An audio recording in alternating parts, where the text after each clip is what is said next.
ফিনল্যান্ডে শুরু হয়ে গেছে 2025 সালের জানুয়ারি সেশনের অ্যাপ্লিকেশনের প্রসেস। এখনও অ্যাপ্লিকেশন ওপেন না হলেও স্টাডি ইনফো থেকে কিন্তু অলরেডি পাবলিশ করা হয়ে গেছে যে কোন কোন সাবজেক্ট কোন কোন ইউনিভার্সিটিতে আপনি জানুয়ারি 25 অ্যাপ্লাই করতে পারবেন। সেটা নিয়ে আমি নেক্সট একটা ভিডিও করবো, বাট তার আগে আসলে আমাদের জেনে নেওয়া উচিত যে আসলে ফিনল্যান্ডে অ্যাপ্লিকেশন করার জন্য কি কি ডকুমেন্ট আপনার আসলে রেডি রাখতে হবে। তো আজকের ভিডিওতে আপনার সাথে শেয়ার করবো ফিনল্যান্ডে আপনি অ্যাপ্লিকেশন করার সময় কোন কোন ডকুমেন্ট এবং সেই ডকুমেন্টগুলো কিভাবে আসলে প্রিপারেশন করবেন, সবগুলো লিস্ট বাই লিস্ট আজকে আমি শেয়ার করতে চাই আপনাদের সাথে।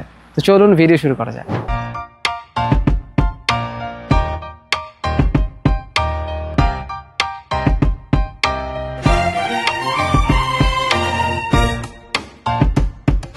আসসালামু আলাইকুম, আমি নাসরিন আছি আপনাদের সাথে।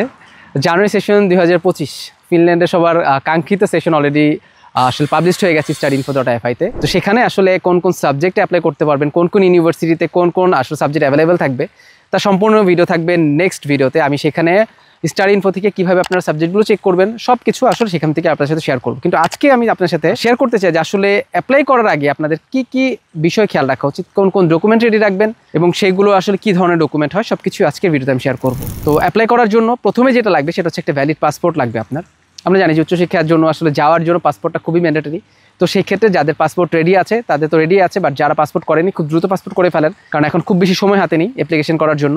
এবং যাদের পাসপোর্টের মেয়াদ 1 থেকে 2 বছর আছে তাদের আমি বলবো যে নতুন করে পাসপোর্টটা রেডি করে ফেলবেন। বিদেশে চলে আসার পরে কিন্তু পাসপোর্ট রিনিউয়াল নিয়ে অনেক বেশি প্রবলেম হয়। তো সেকেন্ড ডকুমেন্ট হচ্ছে একাডেমিক সার্টিফিকেটগুলো, ইউনিভার্সিটির একাডেমিক সার্টিফিকেট এবং একাডেমিক ট্রান্সক্রিপ্ট আপনাদেরকে অবশ্যই রেডি রাখতে হবে। যারা ব্যাচেলরের জন্য অ্যাপ্লাই করবেন তাদের HSC SSC সার্টিফিকেট লাগবে, সাথে ট্রান্সক্রিপ্ট লাগবে। এবং যারা আসলে মাস্টার্সে অ্যাপ্লাই করবেন তাদের ব্যাচেলরে HSC SSC ট্রান্সক্রিপ্টগুলো লাগবে। এবং যারা মাস্টার্সে অ্যাপ্লাই করবেন তারা অবশ্যই কিন্তু ডকুমেন্টগুলো অ্যাটাস্টেশন করে রাখবেন যেন পরবর্তীতে কোনো ধরনের ঝামেলা পোহাতে না হয়। তারপরে যে ডকুমেন্ট রয়েছে সেটা হচ্ছে ল্যাঙ্গুয়েজ প্রফিসিয়েন্সি। আপনারা অনেকেই জানেন যে ফিনল্যান্ডে কিন্তু আসলে উইথআউট আইএলটিএস অ্যাপ্লাই করা যায়, বাট আসলে যেসব ইউনিভার্সিটিগুলোতে আইএলটিএস দরকার হয় সেগুলোর জন্য কিন্তু আপনাকে আইএলটিএস রেডি রাখতে হবে, স্পেশালি ব্যাচেলরের জন্য। ব্যাচেলরে কিন্তু উইথআউট আইএলটিএস কিন্তু অ্যাপ্লাই করা যাবে না। তো সেই ক্ষেত্রে ব্যাচেলরে কিন্তু আপনাকে আইএলটিএস এর ডকুমেন্টটা অবশ্যই রেডি রাখতে হবে। তো সেই ক্ষেত্রে আপনারা যারা আইএলটিএস এখনো দেননি কিংবা আইএলটিএস এর প্রিপারেশন নিচ্ছেন তাদেরকে আমি বলবো যে খুবই দ্রুতই আসলে আইএলটিএস এর প্রিপারেশনটা নিয়ে, যেহেতু অগাস্টের 28 তারিখে আপনাকে অ্যাপ্লাই করতে হবে, তো দ্যাট মিনস অগাস্টের ফার্স্ট উইকের মধ্যে কিন্তু আপনাকে এক্সাম শেষ করতে হবে এবং রেজাল্ট কিন্তু অগাস্টের 20 তারিখের মধ্যে পেতে হবে যেন ডকুমেন্ট আপনার হাতে চলে আসে। এবং এই সাথে যদি আপনি চান GRE GMAT SAT যদি দিতে চান তো সেইটার প্রিপারেশনে কিন্তু আপনাকে শেষ করে ফেলতে হবে। তবে স্পেশালি জানুয়ারি সেশনে কিন্তু GRE GMAT এর রিকোয়ারমেন্টটা খুবই কমে রয়েছে, বাট আপনি সেপ্টেম্বর সেশনের জন্য কিন্তু সেটা অবশ্যই লাগবে। তো আপনি চাইলে সেটা আগেই দিয়ে রাখতে পারেন যেন আপনার সেপ্টেম্বর সেশনের জন্য অ্যাপ্লাই করতেও যেন কোনো ধরনের দেরি না হয়। তারপরে যেটা রয়েছে যে আসলে মাস্টার্সে কিন্তু একটা অপরচুনিটিস রয়েছে উইথআউট আইএলটিএস অ্যাপ্লাই করার জন্য। তো সেই ক্ষেত্রে আসলে কি দরকার হয়, সেই জন্য আপনাকে লাগবে হচ্ছে জব এক্সপিরিয়েন্স সার্টিফিকেট। এবং জব এক্সপিরিয়েন্স সার্টিফিকেটটা কি হতে হবে,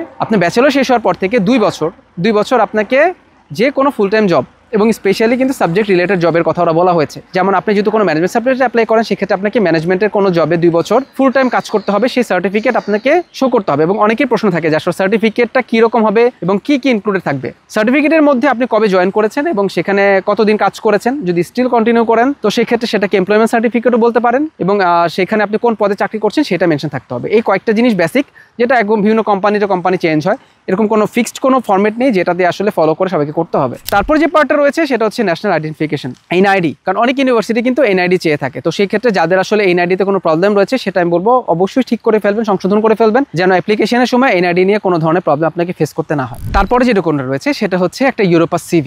ইউরোপাস CV কীভাবে করতে হয় তার কিন্তু ডিটেল ভিডিও অলরেডি আমার চ্যানেলে রয়েছে, সেটা দেখে আপনারা কিন্তু ইউরোপাস CV রেডি করতে পারবেন।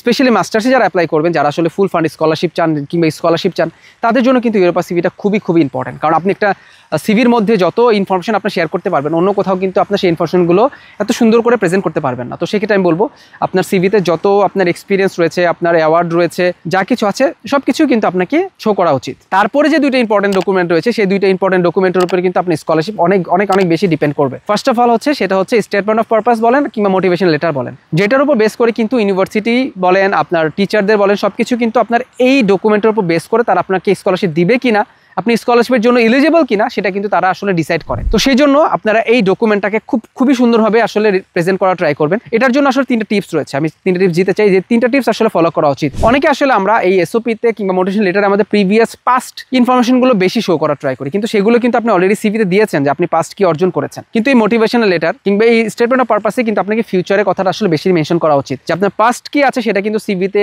আপনার ডকুমেন্টে সব কিছুতে রয়েছে, বাট আপনি ফিউচারে কি করতে চান তা কিন্তু কোথাও ডকুমেন্টেশনে মেনশন করা নেই। তো এই জন্য SOP-তে আপনি সবসময় ট্রাই করবেন আপনার ফিউচার গোলটা ওদের কাছে তুলে ধরার জন্য।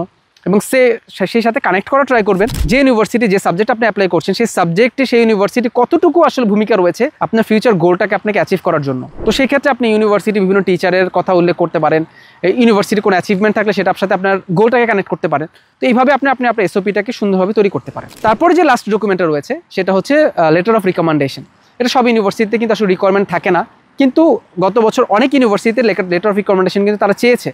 তো এমন হতে পারে এই বছর অনেক ইউনিভার্সিটিতে লাগতে পারে, তাই এটা আমি বলবো যে আগে আপনারা ইউনিভার্সিটিগুলো থেকে অ্যাটলিস্ট 2টা লেটার অফ রিকমেন্ডেশন রেডি করে রাখবেন, যেন অ্যাপ্লিকেশনের সময় আপনাকে কোনো ধরনের প্রবলেম ফেস করতে না হয়। আসলে লেটার অফ রিকমেন্ডেশনটা কি? লেটার অফ রিকমেন্ডেশনটা হচ্ছে আপনার ইউনিভার্সিটি কোনো প্রফেসর কিংবা কোনো টিচার ডিপার্টমেন্টে যে আপনাকে রিকমেন্ড করছে, যে আপনাকে পড়ালেখা করিয়েছে, সে আপনার সম্পর্কে জানে, আপনাকে রিকমেন্ড করছে আপনার হায়ার স্টাডিজের জন্য। তো এটা কিন্তু টিচারদের কাছে ফরম্যাট থাকে। যদি আপনার কাছে সেরকম কোনো ফরম্যাট না থেকে থাকে, আমি বলবো আপনারা গুগলে সার্চ করলে অনেক ধরনের ফরম্যাট পেয়ে যাবেন। তো সেই ফরম্যাটটাকে কিন্তু আপনার সুন্দর করে একটু সাজিয়ে সেই টিচারকে পাঠাতে পারেন, সেই টিচার এটাকে রেডি করে সাইন করে আপনাকে সফট কপি পাঠালে কিন্তু আপনি সেটা ইউজ করতে পারছেন। তো মূলত এই ছিল আসলে ডকুমেন্টের লিস্ট।